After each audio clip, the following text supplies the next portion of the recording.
Hello again, comic book fans. Welcome back to another episode of Comic Book Geezers. I am Wild Bill, the Unknown Comic, your host. Thanks for joining me, and my partner in crime here. I'm Pete. How's everybody doing today? We are going to do an episode we haven't done in a while, which is called Recent Acquisitions. I believe this is part 3, or maybe part 4. We've done a couple. Hopefully you guys will enjoy this episode as much as we will. This is where we show you some of the new stuff we've been getting over the last things that we months. like. Yeah. Obviously, you'll see. So we're going to kick it off with our favorite character, Spider-Man. One of my favorites, anyway. This is the oldest now in my Spider-Man collection, 106. I have from every Spider-Man from 106 to 300. I just need issue 135. I used to have this in issue 85 of Marvel Tales. Yeah. But it was a faded cover that had sat in the sunlight. It's basically the exact same cover. But it was, from here up, was all faded really bad. And I eventually gave it away. Nice looking book. Yeah. And obviously, it's a great story where Spider-Man is caught on camera taking his mask off. Although I do complain about this cover a little bit, I think his body is like twisted, demented. Like, It's not. It doesn't really look right for whatever reason. I mean, is that like really possible that he could? Yeah. It's like he's not an owl. If he was an owl, I would be okay with this, but he's twisted his body completely around. You wouldn't be able to twist your back like that. I guess we'll cut Johnny Romita a little bit. Slack, Yeah, right? but I mean, still, it's a great pose, but it is a little bit awkward looking. It would have been better if his legs were facing the wall, Yeah, you know? Or if his chest was facing the camera. a little bit more. Yeah, his back is fully. There's too much facing. corkscrew going on here. Yeah. So, yeah. But he's half spider. Right, so. Yes. But not half corkscrew. No, that's true. But anyway, show off some of your Spider-Mans. So I got a couple Spider-Mans here. We're going back even further. So this is I got a few too, but I only brought one to save time. It's not the oldest in my collection. But He has almost all of them between 1 and 100 now. Well, I'm missing some of the early teens, but so this is number They're hard to 22. get a hold. Look at This that. is with the Circus of Crime. The Spider-Man Great cover. Searchlight. Yeah, great Like cover. Batman's Searchlight. Number 38. Just a guy named Joe. Look Some at that. fights in there. It's a pretty fun issue. But of course, the great edition of these. Look at this Holy Grail. Yeah. This must have set you back some. Yeah, this is a little pricey. Wow. $39. I mean, Oh. they're issue 39. No, it was not $39. It was more than that. Yeah. But 390. no, it wasn't that much. But yeah, good. And it's pretty good condition. That is it's a beautiful The book. colors are not quite as vibrant as I've seen in other issues, but it's still, not too the bad. look of the book. Structurally, it's in very good shape. This is a phenomenally good cover. Look, your spine's got your wear and tear, but it's not horrible. Yep. Your corners look fine to me. Yeah, it's a little bit of a Glitch down there, but it's not too bad. Yeah. But all 4 corners look pretty solid, man. And I've been looking for this one for a while. So of course, this is the first time that you get to find out who the Green Goblin is. Of course, Norman Osborn, and then he figures out who Spider-Man is. But it's also awesome how he's dragging him around unmasked. Yes, For all to see. all to see. It doesn't actually happen, but That's still cool. So what else we got? So we got some new Daredevil. I picked up some. I'm a fan of Daredevil, so I picked this up from a nice store online, and hopefully they're watching. I'm not going to plug you guys, but we should. They're great. yeah. Well, we'll cross that bridge later. Yeah.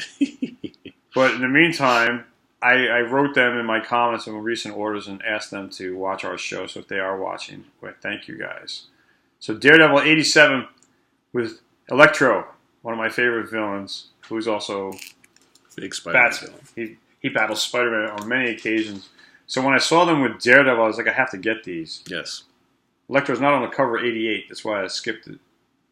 I'm probably sure he's still in there. And also, monumental issue I've been after for ages and never find it. So it's got the owl up there and Issue the 100. Frogman or whatever his name is. You got the Gladiator. All sorts of cool villains there. Huh? 100th anniversary issue. Yeah, that's nice. 20 center. Needed to do nice. it. Also, I picked up all the Human Torch issues. I had 3. I got the other 5. It went 8 issues, but this is a great looking cover, issue number 2.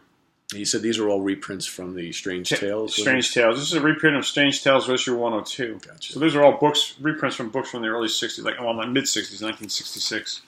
So if we remember back on our Eternals episode from a couple weeks ago, I talked about how I inexplicably realized that I did not have the final entire 3. run. I thought I had them all, and I didn't. Well, I took care of that. So issue number 17 Which here. I've had. This is a good issue. Yeah, this is good stuff.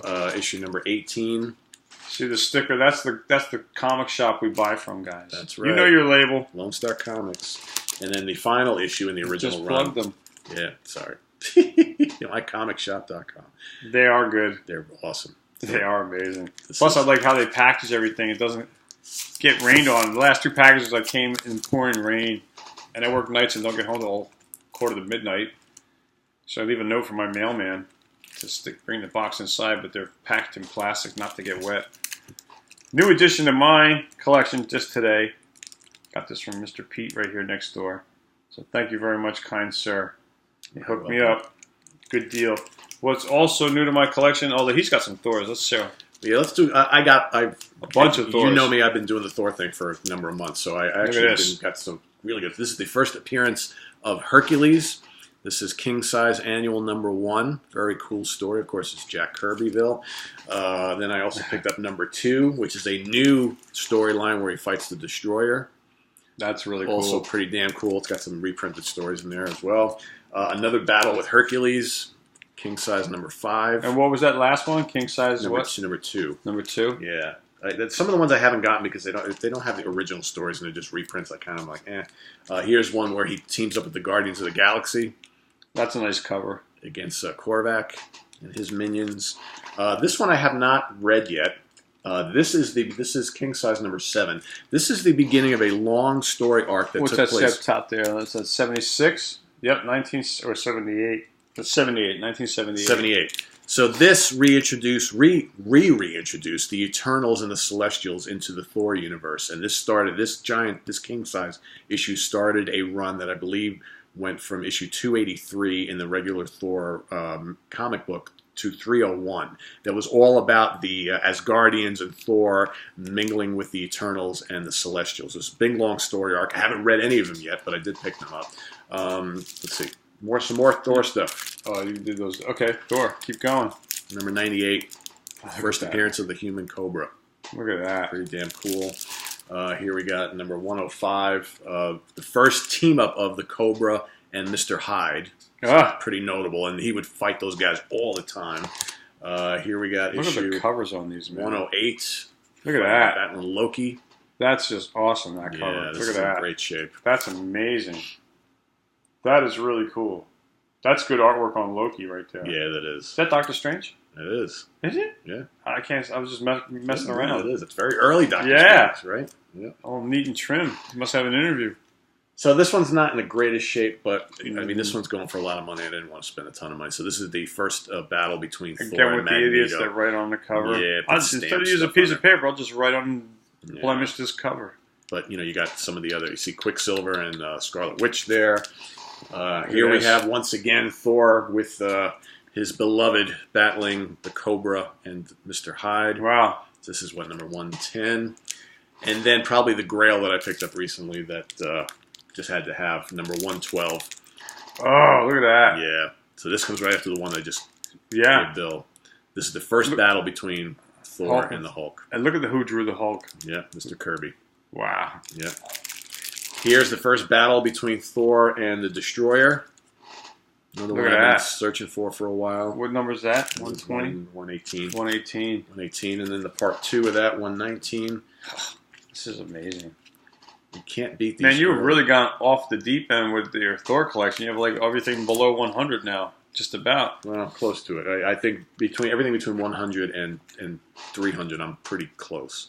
This is a great cover, of course. There's his father, Odin. It's weird. I never got into Thor when I was a kid because of the Shakespearean type lingo dialogue. The people breeders. But amazing artwork. Thor is just top notch with artwork and storyline. Yeah, and some of these we've shown before because Bill has some of these later ones. Just amazing. Keep going. This video is all you. I'm gonna need to get 199. Yeah, and we've done a lot of the 200s plus. So I'm not going to go into them because we've seen a lot of these before. So we'll go with Bill now. A lot of these you've seen before, but something newer. I guess I found this like on a Facebook flea market kind of situation. 1993, but I don't have any. The first Catwoman. It's probably like volume 3, I'm guessing, but it's the #1. I don't know how long she ran. But it was in the first issue, and I said, what the hell?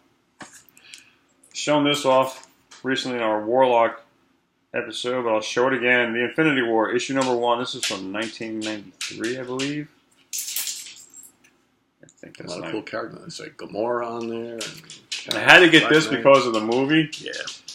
But if I could have found the other 5 issues, I would have. But so I saw this issue. I've seen this issue before at a flea market. Didn't get it for $1. Passed on it. So when I saw it a second time at a different flea market, I jumped on it. Another book.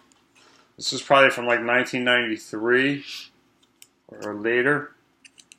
Issue number 60, The Death of Moon Knight, I'm going to say, because I didn't read it. You're assuming that's I'm what judging it is. by the cover. It doesn't look good. Final phase. But yeah, Mark Spector was another title of Moon Knight, which was, I believe, like the 3rd issue. Like, there was Moon Knight, which came out in 1980. Then there was a 6-part series called The Fist of Khonshu, Moon Knight, which I have all of those. Then they did Moon Knight, Mark Spector. And this is issue 60, the last of the Mark Spectors. I have some of those. Definitely cool if you're a Moon Knight fan. I like the black and white coverness of the cover. Different. Then I saw this and said, what the hell? I don't have any Deadpool. I don't either. And this is the first Deadpool that's made it onto our show. I'm happy I got this. This is from 1990. This is either 1987 or 1992. I forget. I think this might be 87. This is what's that? 250. The cover. 250. Yep. So I forget. This might be 93, but it's a newer book. It's not from the Silver or Bronze Age, but it's my first Deadpool, and it's a. They made so many different stories. This is a 4-part series, I believe. This particular version of this. Survivor Weapon X. Yeah. The Circle Chase. That's it. Deadpool: The Circle Chase. That's the name of this series. Now, new acquisitions. As I continue, for me, a personal holy grail. I say, Marvel and DC and Marvel team up. The Green Lantern and the Silver Surfer. I saw this in a comic shop like a year and a half ago, and I was under the impression that this was a silver foil because I saw like pencil line indentations. Like someone was using this as a clipboard and put a piece of paper, and I was like, I'm not buying that book. So I waited and finally found this online from our buddies online. Thank you. More Silver Surfer, good news. Why not? Now this book was like a 2. Was that a 2? 2.0, yeah. So there was black lines along his chest. It was like the number 101 was written across his chest, but I was able to erase it. You can see a little bit of the line, the end, it's still there. But black magic marker from the 60s is not as tough as it is today. So with over time, father time, and a pencil eraser and a sleight hand, I was able to get rid of the black ink. Let's see that. You can see it. See the line? Yeah, a little bit, but it's not terrible. Well, it's terrible because I know it's there. Well, but I'm sure it looked worse before. I think if I didn't say anything, you wouldn't have known. That's my point. Yeah. You know it's there, but I wouldn't have noticed it if you... Nice job, huh? Comic fans see it? Yeah, they see the black line. That's anyway, the that's Silver Surfer. Great issue, by the way. And I got this one also. Yes, I got this one first and then number 8. So now I have 4 issues out of 18. I also have issue 15 and 18. Very cool. You're getting there. Moving up to the Hulk. Look at that. My oldest of the annuals now, number 3. I think I have 6, 7, 8, and 9, and 11, I think. But this was definitely cool. His arch nemesis there, the leader. Impossible to get number 1, just way too much money. Yeah. But I'll get the number 1 Hulk. There you go. Why not? That's the big score of all yeah, this is the big one right here. That's your holy grail out of your pile. So I got ironically, both of our holy grails in these 2 piles here include the Hulk. Mine's with Thor. Ahead. This is with Thor. How to get the first? I have 103. I needed 104. Great. Yeah, you got it. I also needed 105. I have 106. I always loved this cover. Yeah. Great read. I needed 107 for a long time with the Mandarin. That's probably my favorite Mandarin cover. That's definitely cool. He's also got some good covers on Iron Man, but this is awesome. Yeah, out of the Hulk ones, I like that. I also like the one with him in the. And it looks like he's going to win this fight because his ring is holding him back. How he's covered in the energy. He's not scared. No. I also needed this one for a long time. 118. That's a great one too. And it's got the Submariner in it. Yeah. I've seen this book as high as $20, but I got mine for less than half. Amen. Amen. This one was a little pricier, but I needed it. 126. Now I have every Hulk from 102 to 401. I'm not quite sure why this issue is just always need 180, so expensive. 181. Is this because of the only appearance The of the Defender's Nightcrawler? story. Yeah. That's why. I think right. it's part 1 of the part 3 That's of that right. Defender's Yeah, story. because That's why. it doesn't Namor and Silver Surfer and Doctor Strange. This is all where appear they in start there. to Yeah. get. This is like the origin of the Defenders in these stories. That's That's right. why. I forgot about that. Yeah. But Another good score here. yes. Oh, you You wanted want to to all right, I can go next. And Yeah. finish. All right. So basically, this is the entire Ms. Marvel run. Oh, I just decided because the movie's coming, and I wanted to kind of reacquaint myself with the character. And I had some of these back in the day, but got rid so of them. show just a couple of those. Yeah, I'm going to show just a couple. So here's the first issue. This is really probably the most notable one. And of course, it stars some folks from Spider-Man, obviously. See J. Jonah Jameson J. down Jonah there. Jameson and Mary Jane. Is that the Peter. Scorpion up there? That's I see the this. Scorpion, yeah. And actually, she battles the Scorpion in issue number 2. Ooh, Which a is nice pretty cover. cool. Yeah, it is. Definitely cool. So this whole run, this went to there's 23 issues in total. So I'm going to dive back into these, so I kind of get ready for the movie coming out. Ghost Rider and Marvel Spotlight. This is number 8, which is technically his 4th. Wow. This is technically like his 4th appearance, right? Because he showed up in issue 5, Yes. 6, 7, 8. Number 8. Yep, that's a good Great one. cover, Mike man. Plug. Yeah, and great. This book's in great shape. That is real. I mean, look at the colors Look on at the that. snake. And this is a 45-year-old book here. Yeah, this is from like probably 73. 73, yeah. Right, it's a 20 center. Yeah. Again, a flea market find. A reprint of the 4th issue of the Submariner. I have a reprint of number 2 as well, so I saw it. I was like, what the hell? It's a Submariner. Again, slight difference to the cover. A little Yeah, bit, but I figured as part of the storyline of his original 70 issues, I didn't have it. But sticking with the original storyline of original Submariner, this is recent also from the same guy that got me the Ghost Rider I just showed you. So you're starting to fill in those Submariner roles there. Not huh? many. Well, out of 70, I have like maybe 12 now. Oh, okay. I thought you had a little more than that. No, not that many. But this is a great cover too. I really like issue 16 or 18 with the sunken ship, Spanish galley. Right. A lot of the Submariner covers are great. And that covers it for me for this episode of New Acquisitions. Of course, there's more, but we wanted to save time. We could inundate you. But anyway, I'm Wild Bill saying thanks for being here with us. I'm going to do another special acquisitions episode of just my monster horror comic books. So come back for that one. He's got some good ones, guys. So So stay tuned for that. Thanks for watching. Peace. See ya.